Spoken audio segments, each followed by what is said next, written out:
না না, রাঙার জীবন কি করে ভালো হতে পারে, ওর ভবিষ্যৎ কি করে সুরক্ষিত হতে পারে, সে দায়িত্ব যে আমাদের, এ নিয়ে কোনো প্রশ্নই নেই প্রমিতা। সেই জন্যই তো না বারুণ, সেই জন্যই তো বলছি আমরা ওকে সঙ্গে নিয়ে যাব। ও যদি সত্যি শহরে যায় তাহলে ও নতুন করে বাঁচার একটা সুযোগ পাবে, ও জীবনটাকে নতুন করে শুরু করার একটা সুযোগ পাবে।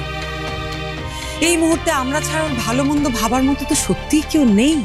কিন্তু গ্রামের লোকেরা, এই যে সহদেব বলে লোকটা এলো, যে প্রশ্নটা তুললো, আমরা রাঙাকে নিয়ে চলে গেলে গ্রামের লোকেরা কি একই প্রশ্ন তুলবে না? ওরা জানতে চাইবে না যে রাঙার কি হলো? গ্রামের লোকেরা এমনি এমনি রাঙাকে নিয়ে চলে যেতে দেবে? দেখো, একটা মেয়ের দায়িত্ব নেওয়া সেটা কিন্তু খুব বড় ব্যাপার প্রমিতা। বাবা, মা যেটা করতে চাইছে সেটা কিন্তু ঠিক কাজই করছে। রাঙামতি আমাদের সঙ্গে কলকাতায় গেলে ওর ফিউচারটা অনেক বেশি সুরক্ষিত হবে। তুই বুঝতে পারছিস না, রাঙা একটা অবিবাহিতা মেয়ে, তোকে আমাদের সঙ্গে আমাদের বাড়িতে নিয়ে গেলে একটা জটিলতা হতে পারে। তুমি নিশ্চয়ই বুঝতে পারছো সেটা প্রমিতা। দেখো, ওর বাবা না থাকলে আমার আক্কু আজকে থাকতো না। এই ঋণ আমি কোনোদিন ভুলবো না প্রমিতা। আমরা এখানেই একটা ভালো ছেলে দেখে ওর বিয়ে দিয়ে দিতে পারি, সে দায়িত্ব আমি নেব। ও এখানকার মেয়ে, এখানেই যদি ও সেফলি সেটেল হয়ে যায় সেটাই ভালো হবে নাকি? দরকার হলে ওর ভবিষ্যতের জন্য একটা ফিক্সড ডিপোজিট করে দেবো আমি, নিয়মিত যোগাযোগ রাখবো আমরা। কিন্তু তা বলে ওকে আমাদের সঙ্গে নিয়ে গিয়ে গোটা দায়িত্ব নেওয়া না, এটা কিন্তু কাজের হবে না প্রমিতা। গত দুদিন ধরে আমি একটাই জিনিস ভেবে চলেছি যে রাঙার কি হবে, রাঙার কি হবে। শোনো প্লিজ, তুমি একটু ঠান্ডা মাথায় একবার একটু ভেবে দেখো। সত্যি যদি এই অবস্থায় রাঙাকে আমরা এই গ্রামে ফেলে রেখে চলে যাই তাহলে মেয়েটার কি হবে বলো তো?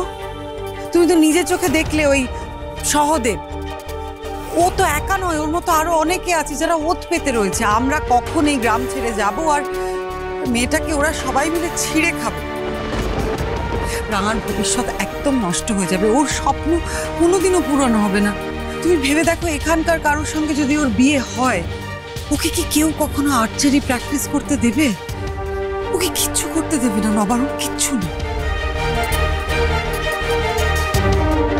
বাবা, মা কিন্তু ঠিক কথাই বলছে। রাঙামতির এখানে কোনো ফিউচার নেই। এখানকার পরিবেশটা ওকে শেষ করে দেবে। রাঙামতি একা হয়ে যাবে, আর একা হয়ে গেলে একটা মেয়ের পক্ষে বেঁচে থাকা কতটা ডিফিকাল্ট সেটা কিন্তু আমরা সবাই জানি। তাই আমি তোমাকে বলছি, প্লিজ রাঙামতির আমাদের সঙ্গে কলকাতায় যাওয়াটাই কিন্তু ঠিক হবে।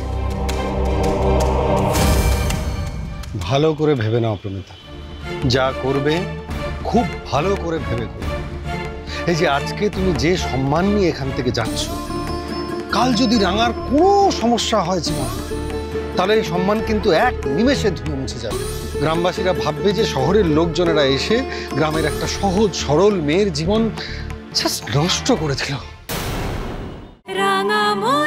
রাঙামতি তীরন্দাজ সোম থেকে রবি প্রতিদিন সন্ধ্যে 7:30টায় স্টার জলসায় ও ডিজনি প্লাস হটস্টারে।